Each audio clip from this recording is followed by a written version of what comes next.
Hey, what's happening? Footy Primers. It's JC, fresh off the boat from Mexico. What a treat. Boy, oh boy, I'll tell you. This is Footy Prime on Sirius XM. Very good. Hey, that's JC ad-libbing. But it's true, we're on Sirius XM today, the first time ever on their podcast network. How exciting. I'm Super James Sharman. excited. He's Craig Forrest. She's Amy Walsh. He's Jimmy Brennan. That's Dan Wong. And of course, that was Jeff Cole. Hey, trophy wife Wonger. What a day it is for us. What a day. Sensational day. We've made the migration from Acast. You won't be hearing any of their promos anymore if that was bothering you. It didn't bother me. I'll say that. But we've moved over to SiriusXM Podcast Network. Super excited about what that means for us, how we're going to be moving forward in the Canadian landscape and the North American soccer environs. How about that? Environs. Wow. That's Needed a word. Listen, before we get to the football, though, I mentioned you as trophy wife Wonger, as you are titled here. Yes. In this little StreamYard call of Yes. ours. Because that's exactly what you are. And Yes. you were last night. We should give your wonderful girlfriend, Tassie, an applause. I'll give her applause. Law and Order, Toronto, Yeah. won a shite load of awards last night. They won Best Drama. Tassie on the night before won Best Overall Writer for Drama. So she had quite the weekend. And I have to say the amount that she's worked on this show, it's really affirming. And I think that entire cast is wonderful and they really deserved it. And she really deserved it. So kudos to Wonger for supporting her. There it is. Wonger. There it is. Wonger, sometimes do you pretend that you give yourself extra work just to make it out like you're working just as hard as her? I do. And even more. Just sitting on the computer like that? Yes. Yes. It'll be like, oh, I got to fit you in on a call. Dubs is calling. Yeah. Did you get a gift bag?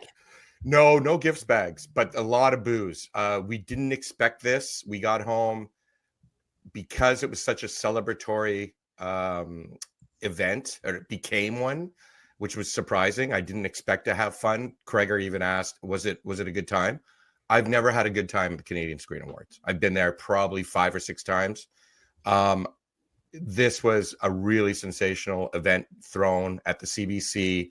Really looked great. I don't know who their event team is, but open bar at the back end. I'll tell you some takeaways. There it is. Big takeaway. The house wine was red wine was really good. Will Sasso, from Mad TV, Canadian actor. You don't know Will Sasso? No. Oh. No. Maybe we should. Jason Will Sasso's Priestman. amazing. Okay, Will Sasso, big comedian. Okay. Really, really funny, but large How man. big is Like he 6'2", 6'3", about 250, like a big, strong man. Jason Priestley, him and Insigne could have a short off. Like if you put the Kleenex box on their head, I don't know which way it would, And Jason Priestley, when he was in 90210, you went, oh, perfect. A 28-year-old playing a 16-year-old, right? He didn't grow after that. And he wouldn't have because he was 28. So, You know what? As good as he was in that show, I always thought he was overshadowed by Ian Ziering. really? The blonde Only dude? in stature, not in He acting was chops. very funny. Ian Ziering. Go He's in Corvette. Sharknado now. He's in all the Yeah. Sharknadoes. The career didn't go to plan, apparently. But Right. I Jerry thought he was Crow. very amusing. Anyway, listen, we should probably get to some football talk. It's our first show on Sirius. And if they're listening, they're thinking, I thought we signed them for a soccer talk. Right. And I don't talking think they're about some listening. Canadian Screen Awards. I don't know. Anyway, let me ask our ex-professionals. This is a question to ask, okay, given what's happened this past weekend. Would you rather make it to a major final and get smashed? Or would you rather just not make the final at all? Crash out earlier in the competition. No one's really watching. No one really cares, Let me ask Craig Forrest. Craig, what are your thoughts? Well, that would be somebody who wouldn't have the balls to put themselves in that position. Mm. You want to be able to be in those positions with a chance of failing and failing badly. And they did, but Who's they? Who's they? Are you talking about the experts on this show? Yeah. Or Inter Milan. Or Inter Milan. Or Inter Milan, yeah. It was a crazy weekend. Two massive finals, two massive smashings. Inter Milan, of course, falling to PSG, who were absolutely brilliant, as were, in fairness, Cruz Azul. And Vancouver wasn't. And that's where our focus is, Dubs. What is your thought on this? Is it just get me to the show and what happens? It has to be. And if you're an elite athlete and that's not what your goal is, I think you're in the wrong kind of realm. You're in the wrong place. It's the wrong job for you. You're not going to ever achieve anything if you're satisfied with only getting to a certain self-imposed ceiling and then stopping because you're fearful of what the repercussions could be once you push yourself out of your comfort zone. It has to be happening individually, but it also has to be happening as a collective. And then the vision for the franchise or the club has to be bigger than what you've already achieved. So sure, it's a bit of a humiliation. It was a dismantling. It was a rout, when whether we're talking about the Champions League final or the Concacaf Champions Cup, right? And the Vancouver Whitecaps. I'm just concerned now. It goes so far into, that humiliation. Is the rest of the season now, they're 15 games unbeaten, I think, in MLS. Does this leave a scar that's too deep to recover from? That's the risk. So you get there. That always has to be the goal. You have to have that ambition. But now it's about the response to that dismantling, the response to, being so thoroughly outplayed and outclassed. How can they come back from this? Jimmy, is that a concern, do you think, for Jesper Sorensen at this point, or is he seen enough from his team that this team will use that adversity as motivation to show the rest of North America, actually, that was a bad night for us. That's all it was, just a bad night. We're much better than we showed. Yeah, you have to put it behind you now, and you have to move on. You've got a lot of games left in the season. You're in a great position. Look, you have a good squad, and don't think for 1 second that you go into a final not thinking that you're capable of winning it. They obviously felt they had a chance. They're a great side, great squad, and it just wasn't their night. Cruz Azul was just too good for them.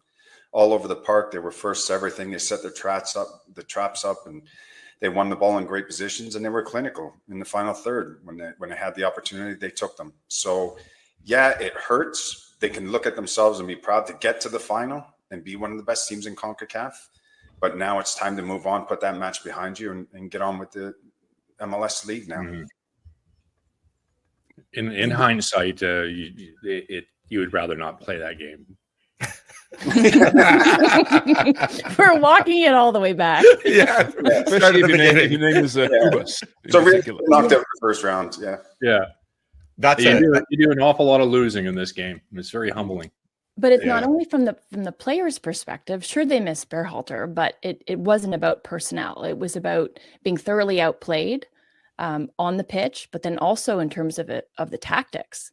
Like Sorensen was absolutely outcoached, right? So maybe this is his first kind of bump that he has to, or adversity that he has to navigate. So it's about what they do next as well. And it's not just 2-0, because when it was 2-0, I mean, Cruz Azul was class all night. And they were incisive, and they punished, a lot of these wounds that were self-inflicted from the Whitecap standpoint. But I just think, 2-0 down, I was like, I had still had faith in the Whitecaps, right? That they were going to be able to come back from it. But the way that they were trying to press, and what, to Jimmy's point about the traps that were set, they were like the traps that my dad sets up at the cottage for the mice that he thinks that are out of there after a while. We're like, Dad, the mice are still back. Look at the shit that's still here. And it's like a scoop of peanut butter on the trap. It never quite works. And that's what the Whitecaps press looked like. It looked clunky. It looked, like they were half invested in it. They weren't connected. Triggers were there. They were trying to trap them on the left. And then, the way that they were defending. And then Cruz Azul was able to, they were extremely press resistant, right? On the night, they were just untroubled by it. Like linen. Yeah. So it was just like a walk in the park for them. And I don't get it. Impressed, Linen. It's always impressed. Yeah. right? thought The we way were they all str- in the mice way they or rats stretched or that game. something. Ruth. Yeah. The way they stretched that game was really impressive. Yeah. They used every inch of the pitch, didn't they, when in possession? Yeah. And the thing is, too, and you guys know what it's like when you're in Mexico City and you try to press in altitude. You can't. You can't. You have to change your tactics because you can't press for 90 minutes when you're down there. And for me, at times, look, I was chatting with Stacks this morning, and I was like, Pep Guardiola has killed the game.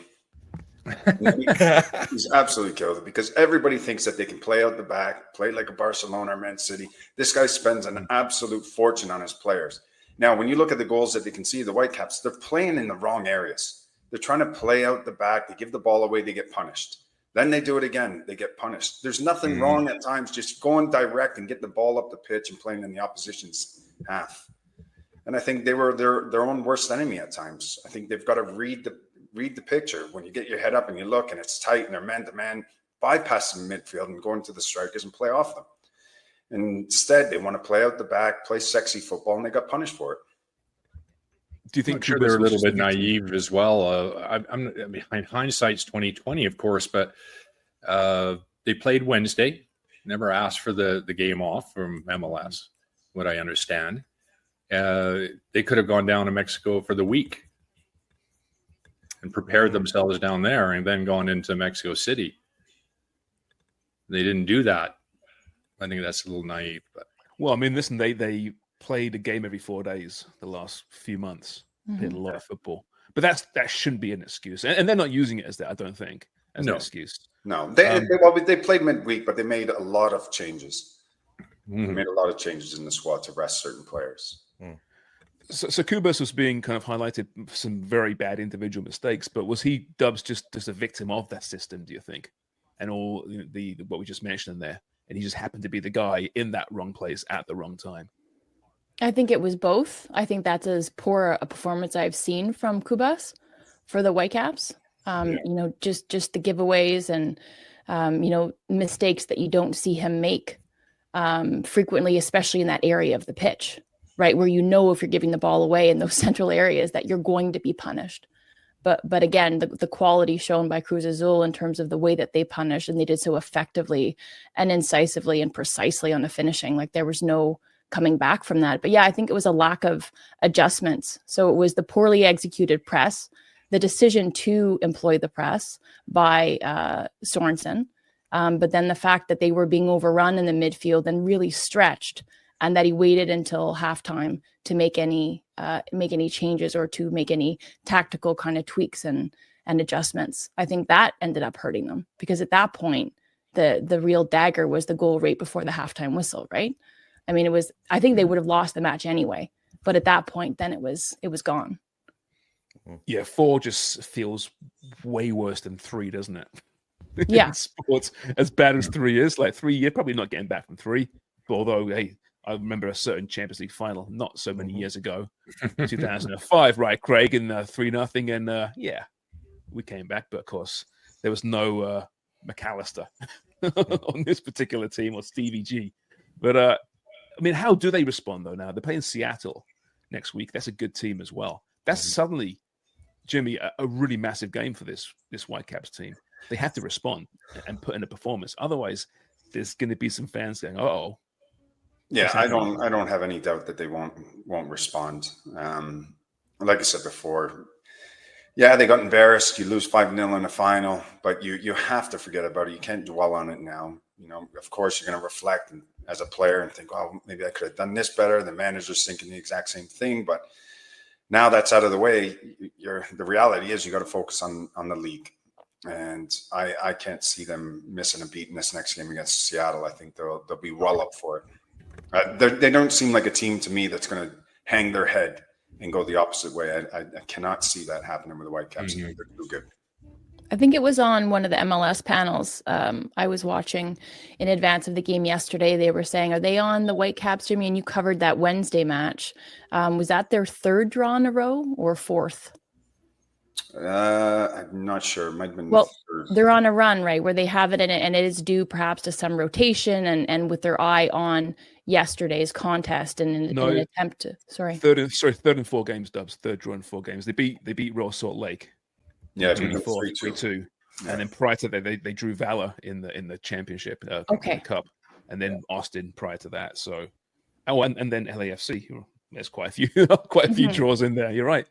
Yeah. So as Forrest is saying, with hindsight being 2020, as pundits, maybe we missed that. Maybe that was a sign that it wasn't just managing the roster and making rotations and with your eye on this big continental final, that it was maybe signs that you were lacking a little bit of that attacking thrust that you had at the beginning of the year, that, maybe you could use a guy like Ryan Gauld where you still don't have a timeline for his return, that you were missing sort of an injection of something to shake up the roster and to open things up in the way of goal production or like offensive output. And that maybe coming into this match, maybe we should have measured our expectations a little bit. But I got a little bit carried away. But maybe coming back to MLS play now, maybe we keep an eye on this a little bit. Maybe it wasn't just a blip or, you just forget about it. And as Jimmy's saying, you have to respond. But maybe they're not as well equipped as we think to be able to respond adequately in MLS play. I think it's okay to get carried away, the Dubs, honestly. It's so rare to see a Canadian team get that far in this tournament. We're having fun with it. Vancouver's having fun with it, with the way the other Canadian teams are playing at the moment in MLS. We're just all looking for something to enjoy. It's not often, Sharms, that we get to be homers. It isn't. Well, it's a good point. Were we being homers? I mean, I think you were. I wasn't. I don't see you were. I don't think I was at all. Actually, I like the way Vancouver play and the fact that they've done some great things prior to this match in this tournament. They've found ways to beat very good teams. The reality was, as we discussed, you're playing Cruz Azul on their patch.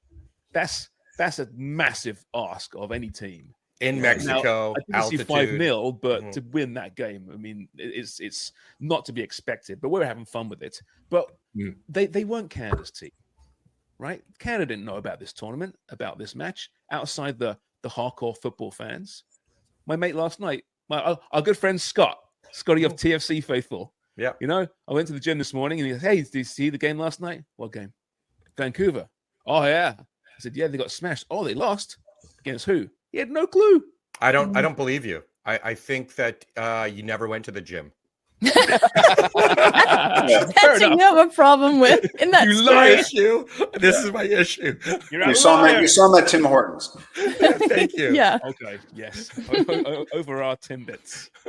No, but he had no clue. I really don't think very many people outside the hardcore football fans knew about this match outside Vancouver. I agree with you. We're not there yet, are we, Craig? We're not quite there yet. No, we're not even close. No. MLS isn't close yet. They have since the modern era, you say they've lost 14, or Mexico's won 14 in the last 15. Sounders won in 22. Before that, I think it was 98. Galaxy, and then DC United. And other than that, that's it. It's all been Mexican. I mean, Cruz Azul won this thing 7 times. Club America 7 times. There's still the powerhouse in Concacaf, whether MLS like it or not. Although LAFC snuck into the Club World Cup, right? Beating Club America. Just in the death there. A Buenga blast. Changing. Yeah, exactly. As Caroline said as she was covering it. Yeah. We should get Cara on to talk about that. You know what? We should. Yeah, we're going to get her on. Let's get her on. This week's tough because we've got a lot of international stuff coming up. But maybe next week. I just wrote her name down, so that'll make it happen. Like Dubs and I That's right. organizing Asa to jump on. I've got a notepad here, right? I always make notes during the show, and it never leaves my desk in the basement. And then I should really have taken that notepad with me because there's some great ideas on it. Another missed opportunity, like Walsh's rodent removal. Yep. Oh yes, sorry that. Yes. Grandfather, her grandfather, her father. Lots of rodents in the Walsh household apparently. Is there anything else from this match you want to touch on, or what it signifies for Canadian soccer? Or have we kind of pretty much done it? I think the turnout from the Vancouver fans down there was great. Was great. A lot of traveling support. Maybe 1,000? Was it more than that? It was around there, wasn't it? I think it was around 1,000. I think I saw Sarita quote that number as well as Har on Twitter. Okay. It's very pretty interesting. Yeah. Yeah. Well, And- I always think of what's that flight home for, like, not for them because they're going to have fun, the supporters, but I always just think of having been on the losing end so often, that flight home must be like you're exhausted, your muscles are aching because of the altitude's crushed you. It's not a fun ride home, is it? Like, Did they get sick in Mexico too? Well, there you go. Because I can tell you, Montezuma's yesterday was yeah. not a fun ride home from Right. Mexico. Yeah. Yeah. Oh. Montezuma's. When you, like, I know what you guys talked about when you lost to Mexico 4-0 or any of those, like Craig, but getting home after your ass kicked is maybe one of the more depressing things, eh? Yeah, it's not great. Yeah, it's not fun. But like Jimmy says, you got to move on. And How quickly can you move on? Is it the flight, like halfway through the flight? Are you like, yeah, I'm going to have a pint? Is it in that space where you start to come to terms with it? Or are guys still, and your teammates still thinking about it, some holding on to it a lot more than others? yeah, that will be the case. Some will and some won't. And they'll be stinging from it for sure. I could see know. Dubs being holding on to like a loss. Who was the worst? Who held on? Did you hold on to it a long time, Dubs? Getting Well, thrashed? it depends, right? Like when you're somebody who, like, it's a collective humiliation to go out there and you think that you can absolutely do it because they, you know, to Jimmy and Craig's point, they've said it multiple times here, is that you have to go in there with the belief that you can lift that trophy. You have to, otherwise you've already lost. So it's coming to terms with that. But then also, if you're an individual that was kind of the architect of your own demise, like in the Cubas, who's a cornerstone of that midfield and has been a really key and critical part to their success thus far, but he had an absolute stinker. So it's, if you're that individual, and sometimes I was that individual, it made it worse. It's harder to just turn the page and forget about it. But I think by and large, I was somebody who by the next day, I was maybe pissed off, coming to terms with it, like went to bed. And then by the time that you're on the bus and you're making the journey home, I would say most people are not necessarily over it, but you're having conversations and you've let go of it to a certain degree. I would say that's pretty par for the course on most teams.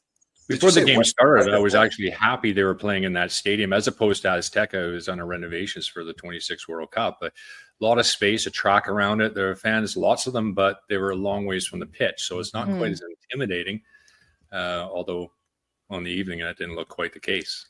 Made the goal celebration is really long because they ran to the fans. It's like, oh my God, get back on the field and play the game, can you? Went on and on. Running a 400? Yeah, exactly. Really. Okay, Going again. Going back, An overbite, Sharks? I don't know what is that how that you was. run? You run like Phoebe. Yeah, that's right. By the way, my favorite flight home story. I have a couple here. So Craig and Jimmy might remember this. In 1989, after the Ashes cricket series in England, on the flight back, Australian cricketer David Boone. Remember him? Short, stocky guy with a big mustache. He drank 52 beers on the flight home. 52. That's the record. Now, when England won the Rugby World Cup in 2003, on the way back, Mike Tyndall tried to beat that record, and he made it to 50. Didn't make 52. Died. Yeah, right. That's a shitload of beer. No wonder England don't win the World Cup. Oh my God. No kidding. But the first one you said, he was drowning his sorrows because he was on the losing end, or he was a victor? No. I don't know. I'm assuming they won because the Aussies always beat England in the Ashes. But yeah, I'm pretty sure they won. But I mean, 52. I mean, that's a long flight. But even so, that's like Footy Prime Christmas party numbers, isn't it? 81 Guinness we did. 81 Guinness. Yeah, but that's between six of us. No, and then- five. I don't drink Guinness. Oh, Craig didn't either. Oh God, there's Yeah. four of us. Four of us. No. That's pretty decent, actually, isn't it? That's Guinness had 20 pints each. But that's also like, that's No. the Wade. Do you guys know about the Wade Boggs flight? No. So Wade Boggs, the baseball player, it's a legend. I don't know if it's true or not, but it's if you look it up, it's that he drank 64 beers on a cross country flight. 64. And it's the small cans, not the tall boys. Yeah. Miller Lite, though. Yeah. Jimmy felt the need to qualify it. That doesn't count. It's just small beers. What's the size of a small beer? 350, 355. 60, what is it? Yeah. 55. Yeah. 355. It's a lot of beer. How many times did you go to the bathroom? That's what I want to know. 50? Yeah. You would think so, Did you break right? the seal? Oh, Burner again? Jesus Christ. And he's got a window seat as well, so you have to get up, and get out of the way for him. Anyway, anything else in this game? Well, if I could just add one more thing to Wonger's question about that being a long flight home or a long journey and maybe being sour or holding on to the loss, especially like the nature of it when you're in the wrong end of a really lopsided result like that, is I think it's a testament to your team culture and your chemistry and your coaching and the people that you're surrounded with. If you have a team that if you were to run into the Whitecaps in the airport after, it's not jubilant, but it's quasi-normal. And then if there's somebody who's really holding on to it, oftentimes they're making it about themselves and it's a more selfish thing. It's for like a exterior show of like wanting attention. Performative and making sure the staff sees that they're on, like there's an angle to it. You know what I mean? And I would say, like Jimmy was saying earlier, is like you just get past it and you move on and you've got your sights set on the next task at hand. Yeah. Names. But let's also keep in mind too, right? In professional football, you play to win trophies. That's what it's all about, is to get trophies. This would sting a lot more than it would if it was a regular season game. Yeah. Simply because they've worked so hard to get there. You walk out the pitch, you see the trophy, it's in touching distance. And then when you lose that match, you think that was one trophy that I was that close to getting. And I've worked my ass off to get there. So that does sting. That takes a little bit of time to get over. Whereas, like I said, with regular season game, you lose. Okay, let's get back on the horse here and get going again. But that one will sting for a little bit, for sure, with the players. Of course, they'll be gutted because they were so close to picking up a major trophy. Mm-hmm. And you're gutted for the Whitecaps, but at the same time, I don't think that is like a litmus test for how far ahead Mexican football is, of MLS. I don't think that, on any other day, they're 5 goals better than the best MLS side. So I think Mexico, still the leaders. Obviously, MLS has a long way to go, but not by 5 goals. Yeah, I agree with that. I think that's why the Inter Milan result against PSG was, I think, more surprising, though, to me than last night, just because of that reason that we do appreciate, as much as LigaMX may not be 5 goals better, they are better than MLS. As has been proven. And the Whitecaps win, despite all of us saying, the Whitecaps are going to win this game, and some idiots put money on the Whitecaps. Despite that, we would have been a little bit surprised, I think. That's what you were most pissed off about. You're like, $5. $5, Dubs.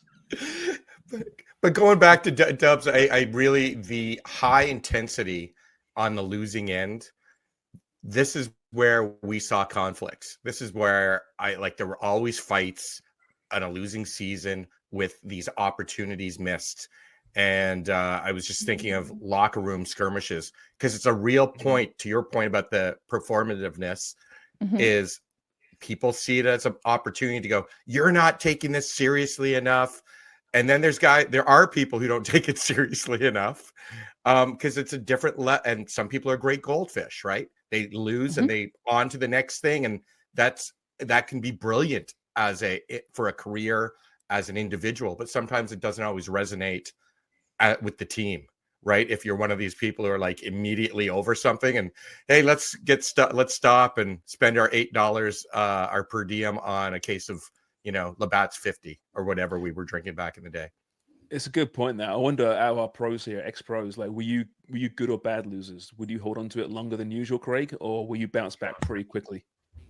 All depends on what it was, but I think the most disappointing loss for me professionally, probably your ball, your testicle,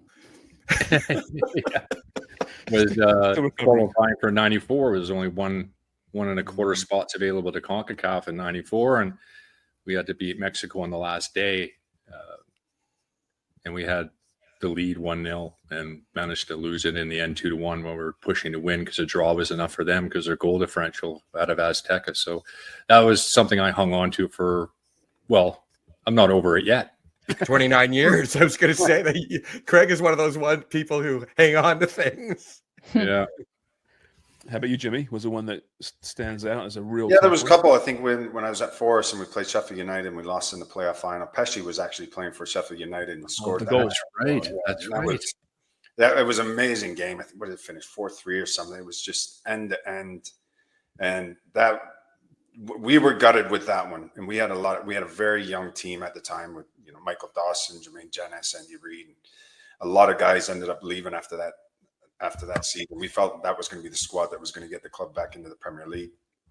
And then also in the Gold Cup in 2000, when we won it, the next Gold Cup after that, we lost in the semifinals to the States in penalties. And we felt and we believed that we were going to go back to back and win 2 Gold Cups. So that one really hurt.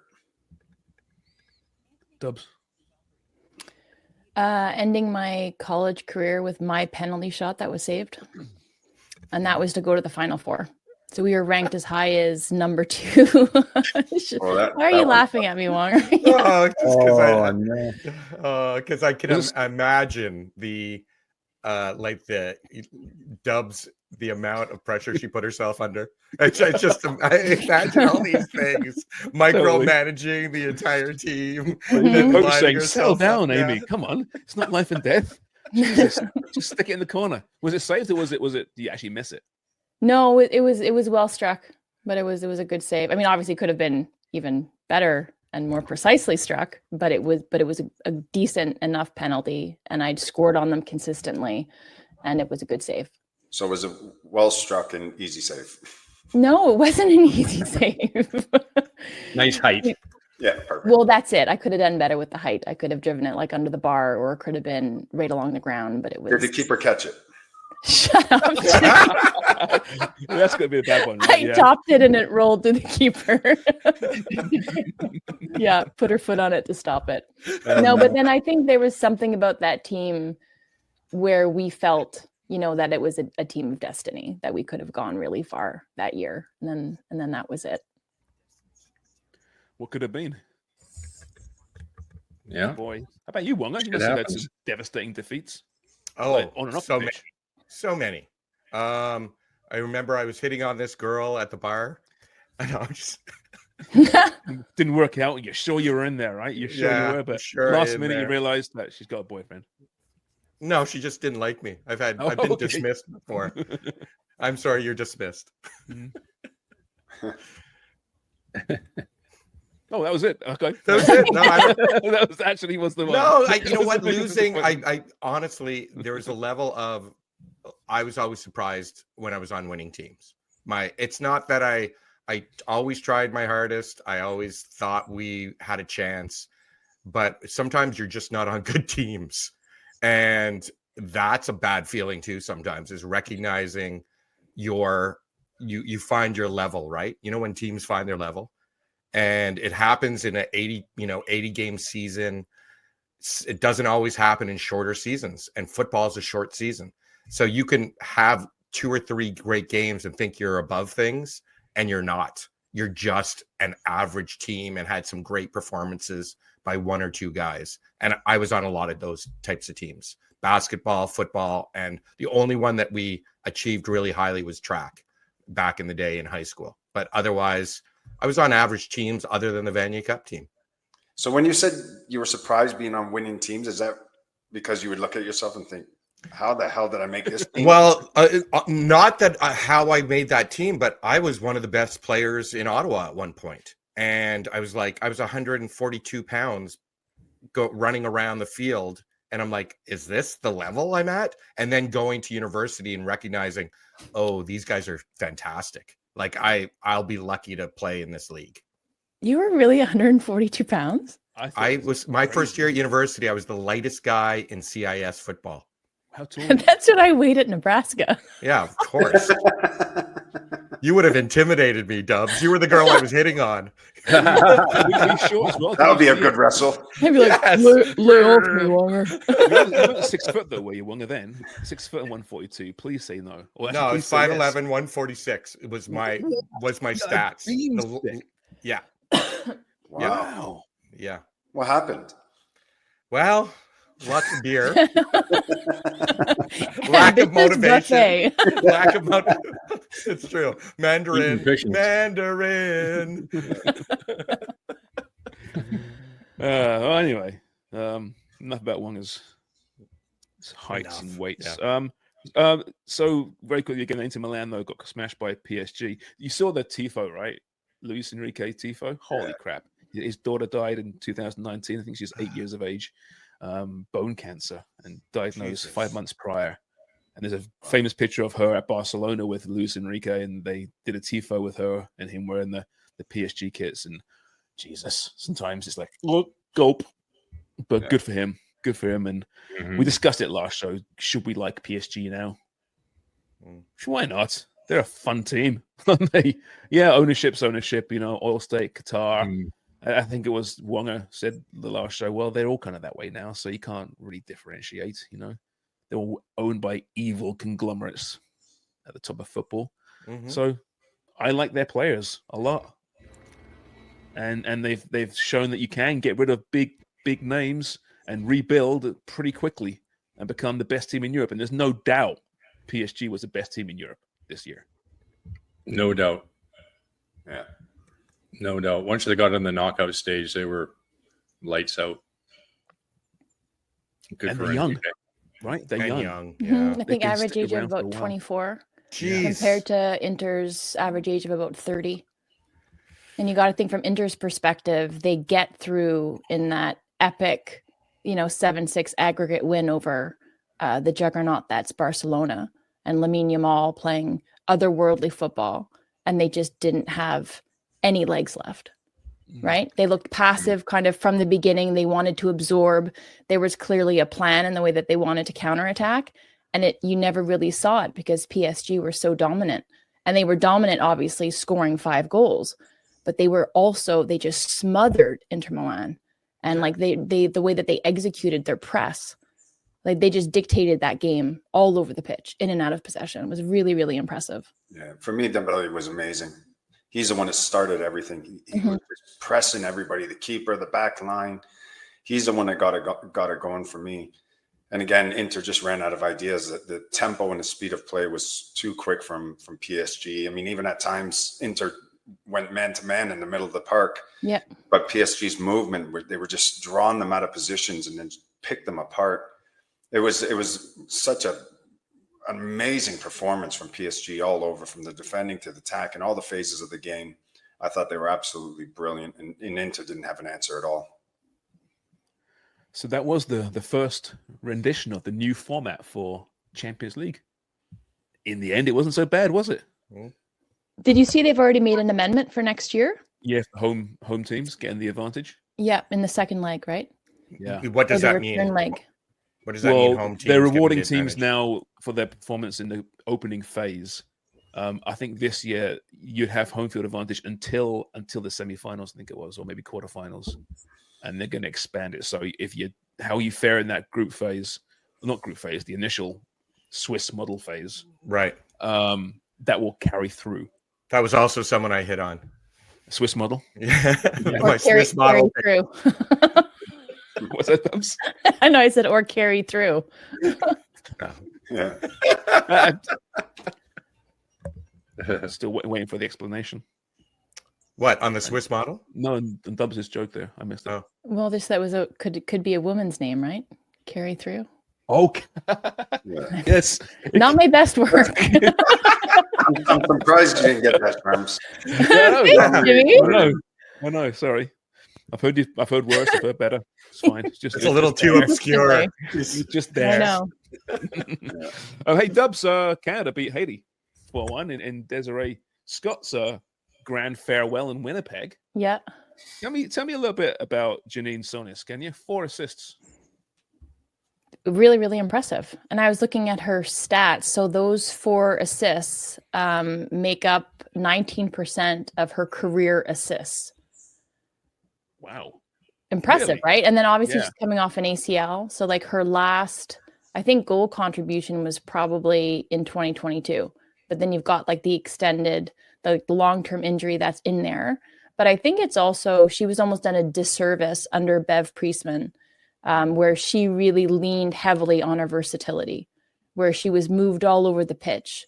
And it never allowed Janine to be the catalyst of the attack that I think she truly can be. So I think you saw her deployed in a higher position in the right wing.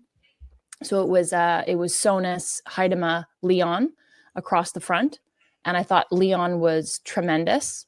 Obviously opened up the scoring with the brace, and she was on a hat trick. And then she, kind of provoked the ire of Haidema on a couple of occasions where she was looking for the hat trick, and Haidema was wide open. But I'm never going to fault a striker, especially with his women's national team, for calling her own number. Even though Haidema might have something to say about it. But Haidema, I thought, was poor on the day. I think her movement's always good, but she's not shown me consistently that she can finish, that she can be clinical in the box. But back to Janine Sonis. And again, I did it on the call where I called her Becky Sonis. So this is Janine Becky, who's now, her married name is Janine Sonis. And I made up a whole new personality and whole new person on the women's national team named Becky Sonis. So maybe a multiple personality disorder thing. But doesn't have carried through. Yeah, exactly. Yeah. That's a Netflix series that's dropping shortly. But no, it was like the way, so whether it was on a set piece, like working it on dead balls, or in the run of play, like she was threatening consistently. And now what you're missing is just, I think, the confidence for her to do it herself and to score the goals, because she certainly has the talent to do that. And Haiti was really passive to start. Their defending was really poor, and Canada capitalized, which was nice to see. But then I think coming into the second match, and Stoney was away due to personal reasons. So it was Natalie Henderson, the assistant coach, who was on the touchline. I don't think that really changed much in the way that they approached the game. But when they had their first loss in that second game against Argentina, the series from last window, it was not a wholesale change, but there were a lot of big pieces that came out of that 11, and it unsettled them. So I'm hoping for tomorrow's contest in Montreal at Stade Saputo that you keep a lot of your spine the same, and then you still have an injection of new faces, of a Zaris Shavoshi, who's plays for the Orlando Pride, was part of the U20 women's national team program for Canada for a while, recently got called into the U23 team for the US. So important that she gets a cap. Other players like Kayla Briggs, who impressed last window, a player like Holly Ward, who we know has done really well in NSL this year. But you have that balance that's struck for this return match, where I would expect that Haiti is going to be a much more difficult opponent. Back to Janine. Can she get back to as good as she was? Is she close? I think so. I think now this is Janine Sonis physically where she was before the injury. Okay. Good.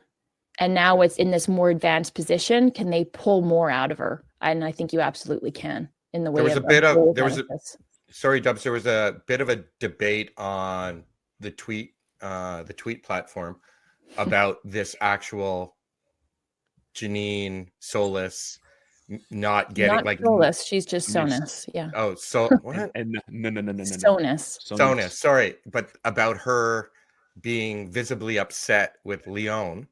Oh, it was Haidema. Oh, Haidema. Sorry. Mm-hmm. What, how does that kind of figure itself out in the locker room, or is it just an on-field thing? It's an on-field thing. Forgotten about immediately. Yeah, usually forgotten about immediately. But again, whether it's the men's game or the women's game, you have somebody who's a striker who's scored basically 2 goals on their first 2 touches. Like, go on and do it. But at the same time, you have somebody who's in a better position than you are to finish. Then you should probably be making the pass. So I think I was in slight defense of Leon, who's trying to get a hat trick, but then also credit to Haidema to call her out on it, to say, make the pass to me. I'm available. I'm here. And good. I want to see that. I think if I'm the women's national team staff, and I also want to see that as a fan, because it shows that there's a certain hunger to achieve and to want to score yourself. That's what you want out of your players. We should say congrats to the U20s, by the way, qualifying for the World Cup. Is it Panama? They smashed 7-1. Is that this weekend? I don't know. Bags of gold against somebody, yeah. By the way, we're hoping to have Asa Rahman on today's show to kind of reflect on the Whitecaps. Wonga thought that Dubs was dealing with it, and Dubs thought Wonga was dealing with it. However, Asa Rahman has reached out and said it was actually his fault. He did chat with Dubs about it, just never put it in the calendar. So kind of like the Whitecaps, he never showed up. So Asa is taking the sword here. I was hoping it was one of you guys' fault. I'm still going to blame one of you two. Yeah, I'll shoulder the blame. I think that's really generous of Asa to take the blame, but I think you can peg it on me.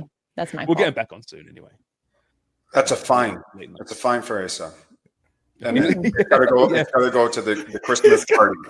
We're fine. Pay Footy Prime. Yeah. He owes us 81 Guinness. Yeah, we're gonna find him. That's for our Christmas party. $50. Anyway, that's about it, I think, for our first show on the SiriusXM podcast network.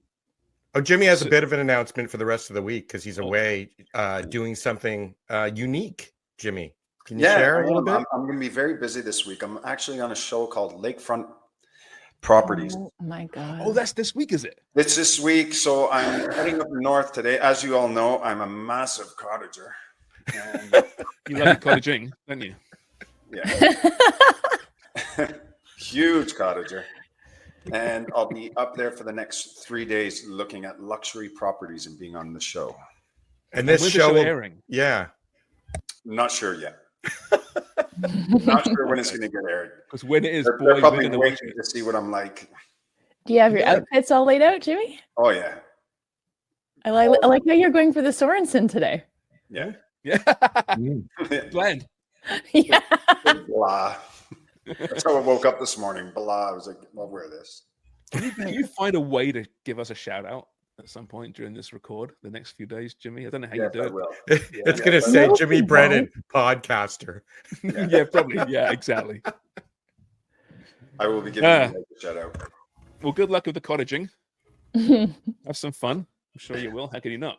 And we look forward to watching that, Jimmy. All right, that's Footy Prime. We're back again tomorrow. We've got guests lined up this week. So our records might be a little bit later, which means the drops are a little bit later. But the plan is to have Derek Cornelius on the show tomorrow, courtesy Canada Soccer, starting centre back, coming off a fantastic season in France.